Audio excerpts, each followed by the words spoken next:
Muy buenos días, hermanos. En esta ocasión mi grupo, representado por Michael, por Elvis, por José María y mi persona, vamos a hablarles, a exponerles sobre el documento de Medellín. Empezamos entonces. Este documento se estructura en tres áreas o en tres grupos respectivos. La primera es la promoción humana, el área de la promoción humana. El segundo grupo es el área de la evangelización y crecimiento en la fe. Y el tercero y el último, que nos habla también del área de la iglesia visible y de sus estructuras. Para profundizar más el tema e introducirnos al documento, vamos a ver la fecha que inició y que a la vez salió a la luz, que es 26 de agosto al 6 de septiembre de 1968. Tiene tres temas centrales, que es la promoción humana, evangelización y crecimiento de la fe, y la iglesia y sus estructuras. El lugar, pues, Colombia, Medellín, convocada por Pablo VI. El lema de esta conferencia es la Iglesia en actual transformación de América Latina a la luz del Concilio Vaticano II. ¿Cuál era el contexto histórico de esta realidad a la cual se da la conferencia?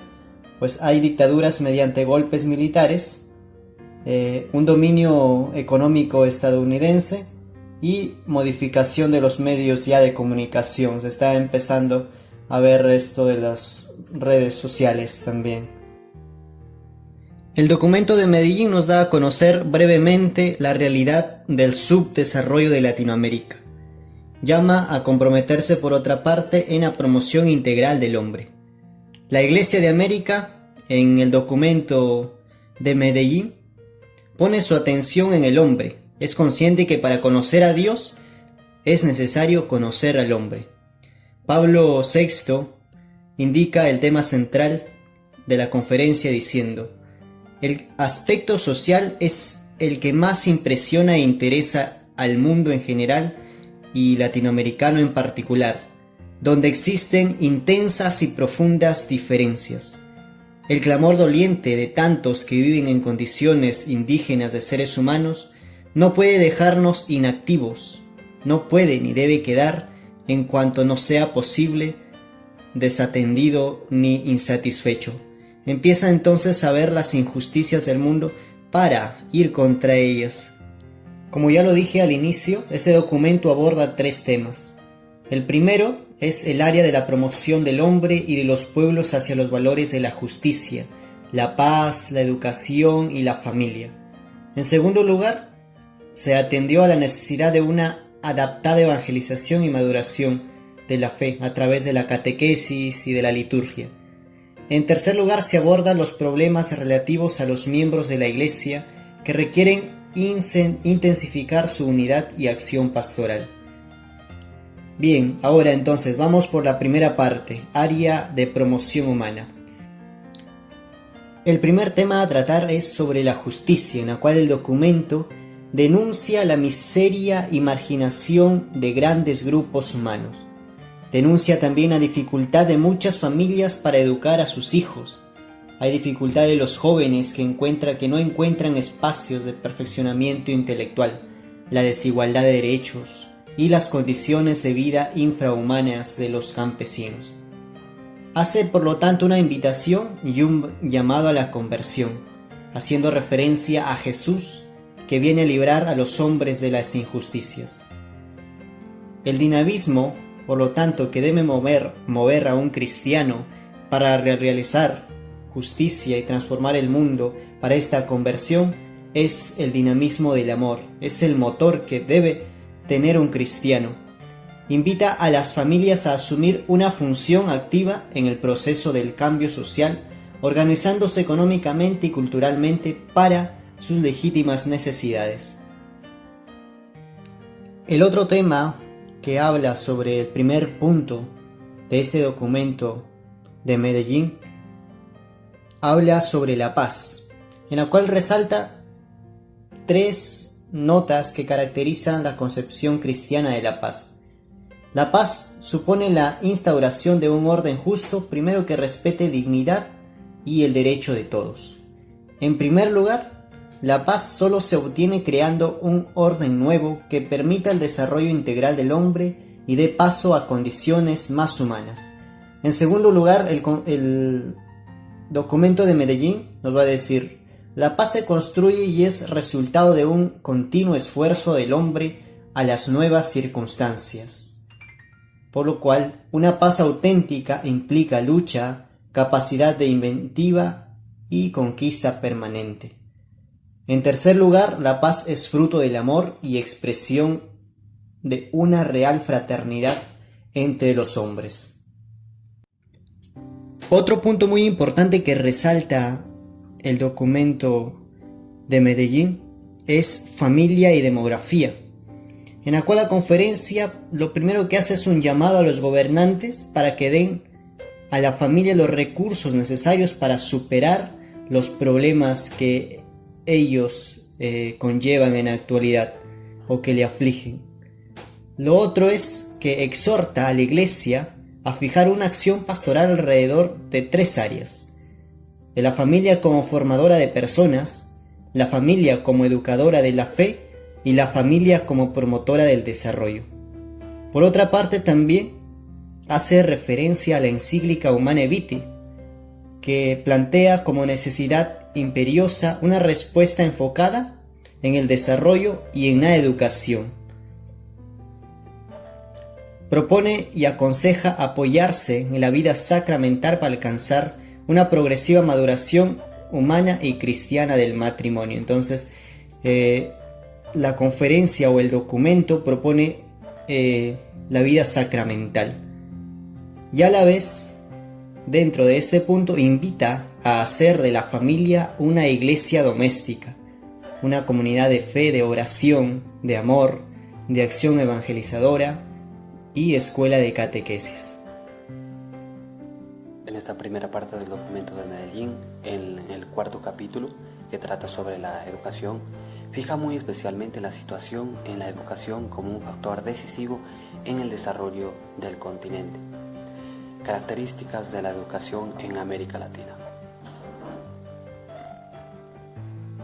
Los esfuerzos educativos adolecen de serias deficiencias e inadecuaciones. Los hombres marginados de la cultura, los analfabetos y especialmente los analfabetos indígenas, su ignorancia es una servidumbre inhumana.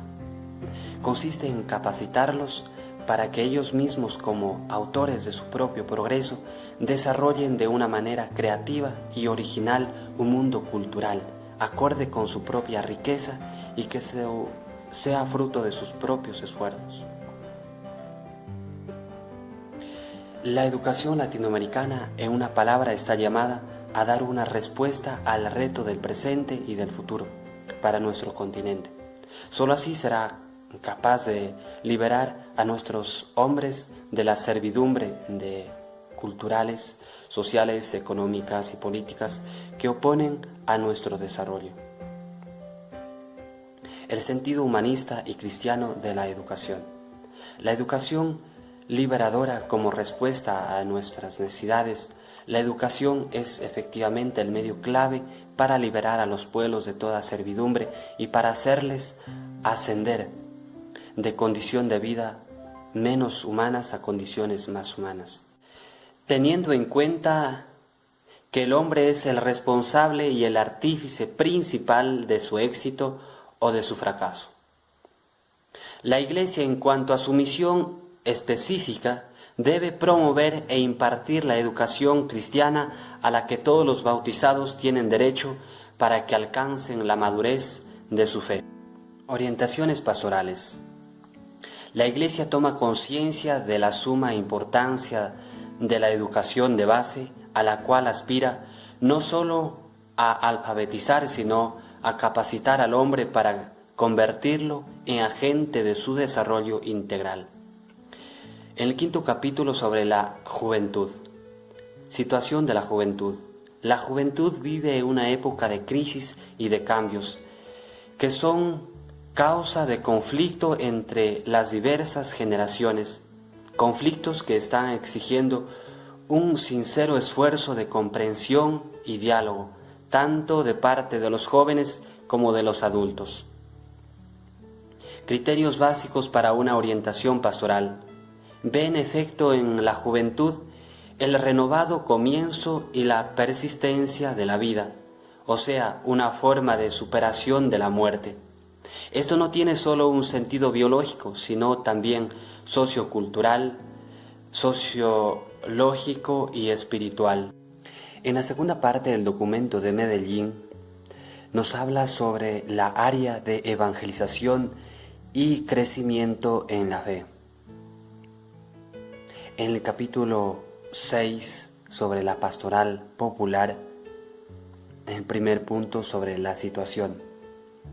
En la gran masa de bautizados de América Latina, las condiciones de fe, creencias y prácticas cristianas son muy diversas, no solo de un país a otro, sino entre regiones de un mismo país y entre los diversos niveles sociales. Se encuentran grupos étnicos semipaganizados, masas campesinas que conservan una profunda religiosidad y masas de marginados con sentimientos religiosos pero de muy baja práctica cristiana. Recomendaciones pastorales: que se realicen estudios serios y sistemáticos sobre la religiosidad popular y sus manifestaciones, sea en universidades católicas, sea en otros centros de investigación socio-religiosa, que se procure la formación del mayor número de comunidades eclesiales. En el capítulo 7 sobre la pastoral de élites. Primero, hechos. Las élites son, en nuestro contexto, de modo general los grupos dirigentes más adelantados, dominantes en el plano de la cultura, de la profesión, de la economía y del poder de modo especial. Pertenecientes a la élite cultural, los artistas, hombres de letras, a la élite profesional, los médicos, abogados, a la élite económico-social, los industriales, los banqueros y a la élite de los poderes, los políticos y los militares. Recomendaciones pastorales. Es necesario animar dentro de las élites las minorías comprometidas, creando en lo posible equipos de base que hagan uso de la pedagogía de la revisión de vida, haciéndoles comprender al mismo tiempo que son apóstoles de su propio ambiente. Y en el capítulo 8 sobre la catequesis, primero, necesidad de una renovación. Frente a un mundo que cambia y frente al actual proceso de maduración de la Iglesia en América Latina, el movimiento catequético siente la necesidad de una profunda renovación. Renovación que manifiesta la voluntad de la Iglesia y de sus responsables de llevar adelante su misión fundamental: educar eficazmente la fe de los jóvenes y de los adultos en todos los ambientes. Fallar a esto sería traicionar a un mismo tiempo a Dios, que le ha confiado su mensaje, y al hombre que lo necesita para salvarse. Características de la renovación. Al presentar su mensaje renovado, la catequesis debe manifestar la unidad del plan de Dios. Debe manifestar siempre la unidad profunda que existe entre el proyecto salvífico de Dios realizado en Cristo y las aspiraciones del hombre. Por otra parte, la catequesis debe conservar siempre su carácter dinámico y evolutivo. En conclusión, el documento nos invita a renovar la catequesis, guardar fidelidad al mensaje revelado, encarnando en los hechos actuales, orientar y promover a través la evolución integral del hombre y los cambios sociales, respetar en la unidad el pluralismo, promover la evangelización de los bautizados, dar todo su valor catequético a la familia, emplear los medios de comunicación social, fomentar la organización de la catequesis, formar catequistas laicos y adaptar el lenguaje eclesial al hombre de hoy, salvando la integridad del mensaje.